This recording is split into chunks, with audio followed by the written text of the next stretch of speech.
hiramang lakas na meron akong kung ipagbibili ko ito kagaya ng iniisip mo. Kagaya lang ako ng mga albularyo na nagpapapresyo. Alam mo bang may sumpa ang ganyang kalakaran? Ang mga albularyong nagpapabala, nawawala ng kakayahan sa paglipas ng mga araw.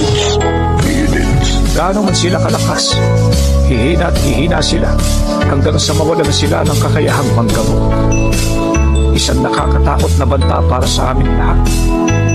Pero kapag itinagpatuloy namin ang pagtulong na walang kapalit, hindi mawawala ang pagkalugod sa amin ng nasa taas. Mananatili ang aming mga kakayahan at sa paglipas ng mga araw, mas lalong pa itong lalakas.